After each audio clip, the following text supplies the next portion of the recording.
Sir അത് അവർക്ക് ഭൂമി കൊടുക്കാവുന്ന ഒരു ഘട്ടത്തിലേക്ക് വന്നപ്പോൾ ചില സാങ്കേതികമായ തടസ്സങ്ങൾ ഉന്നയിച്ചുകൊണ്ട് സമരം നീട്ടിക്കൊണ്ടു പോകാനുള്ളൊരു ശ്രമം ഉണ്ടായി എന്നുള്ളതൊക്കെ നമുക്കെല്ലാവർക്കും അറിയാവുന്ന ഒരു കാര്യമാണ്.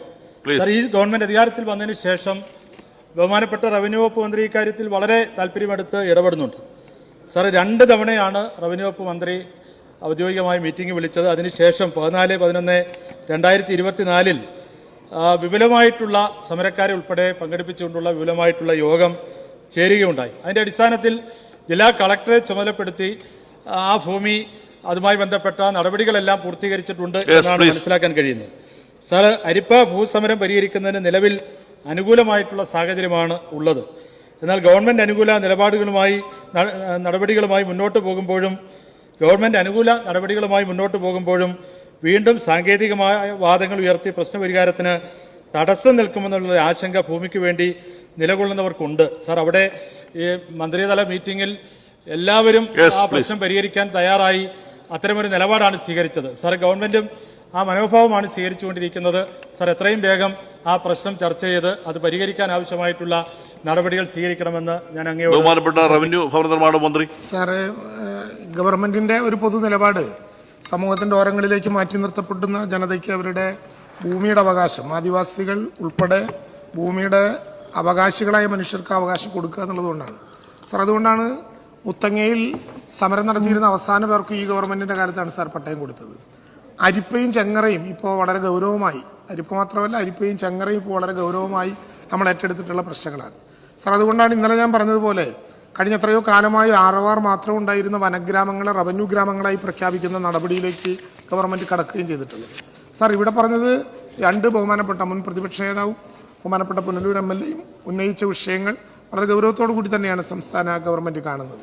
പട്ടയ പ്രശ്നങ്ങൾ പരിഹരിക്കാനായി രൂപീകരിക്കപ്പെട്ട പട്ടയ മിഷനിൽ ഇതൊരു വിഷയമായിട്ട് വരികയും ചെയ്തിട്ടുണ്ട്. സാർ, കൊല്ലം ജില്ലയിലെ പുനലൂർ താലൂക്കിൽ തിങ്കൾക്കരിക്കകം വില്ലേജിൽ സർവേ നമ്പർ 745 ഒന്നിൽപ്പെട്ട 94 ഏക്കർ സർക്കാർ പുറമ്പോക്ക് ഭൂമി കുത്തകപ്പാട്ട വ്യവസ്ഥ ലംഘിച്ച് കൈവശം വെച്ചിരുന്ന തങ്ങൾ കുഞ്ഞു മുസ്ലിയാരുടെ അവകാശികളിൽ നിന്ന് 4/8/1997 തിരികെ ഏറ്റെടുത്തിരുന്നു.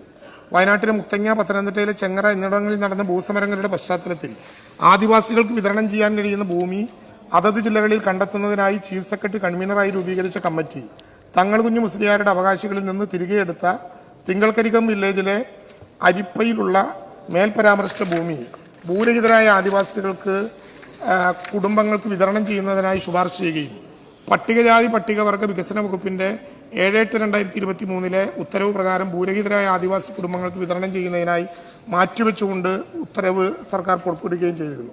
ഇതിൽ 13.55 ഏക്കർ ഭൂമി 13/1/2006 ഉത്തരവ് പ്രകാരം ആദിവാസികൾക്ക് വേണ്ടിയുള്ള മോഡൽ റെസിഡൻഷ്യൽ സ്കൂളിനായി നൽകിയിട്ടുള്ളതും 21.54 ഏക്കർ ഭൂമി 2/1/2010 ഉത്തരവ് പ്രകാരം ചെങ്ങറ ഭൂസമര പുനരധിവാസ പാക്കേജിൽ ഉൾപ്പെടുത്തി 20 ആദിവാസി കുടുംബങ്ങൾക്കായി 1 ഏക്കർ ഭൂമി വീതവും 1.54 ഏക്കർ ഭൂമി ആ കുടുംബങ്ങളുടെ പൊതു ആവശ്യത്തിലേക്കും മാറ്റിവെച്ചിരുന്നു.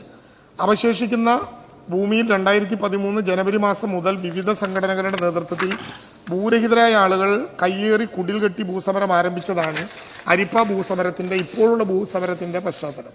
സാർ, അരിപ്പ സമരഭൂമിയിൽ ആദ്യകാലങ്ങളിൽ നടത്തിയ വിവരശേഖരണത്തിൽ വിവിധ സമുദായത്തിൽപ്പെട്ട 516 കുടുംബങ്ങൾ അവിടെ കുടിലുകെട്ടി താമസിച്ചു വരുന്നതായിരിക്കും. ഇതിൽ 336 പട്ടികജാതിക്കാർ, 54 പട്ടികവർഗക്കാർ, 126 മറ്റു വിഭാഗക്കാർ എന്നിങ്ങനെ ഉണ്ടെന്ന് കണക്കാക്കിയിരുന്നുവെങ്കിലും ഇടക്കാലത്ത് പ്രസ്തുത സ്ഥലവും കൈവശവും പരിശോധിച്ചതിൽ കൈവശങ്ങളുടെ എണ്ണം 167 കുറഞ്ഞിട്ടുള്ളതും ആയതിൽ 19 പട്ടികവർഗക്കാരും 99 പട്ടികജാതിക്കാരും മറ്റ് 49 മറ്റു വിഭാഗത്തിൽപ്പെട്ടവരുമാണ് ഉണ്ടായത്. അതിൽ പ്രധാനമായും കൊല്ലം ജില്ലയിൽ നിന്നുള്ള 75, തിരുവനന്തപുരം ജില്ലയിൽ നിന്നുള്ള 50, കോട്ടയം ജില്ലയിൽ നിന്ന് 22, പത്തനംതിട്ടയിൽ നിന്ന് 11, മറ്റു ജില്ലക്കാർ 9 എന്നിങ്ങനെയാണ് കൈവശങ്ങൾ. സാർ, ഭൂരഹിതരില്ലാത്ത പുനലൂർ എന്ന പദ്ധതിയിൽ അരിപ്പ സമരഭൂമിയിൽ കുടിൽ കെട്ടി താമസിക്കുന്നവരുടെ അർഹരായവർക്ക്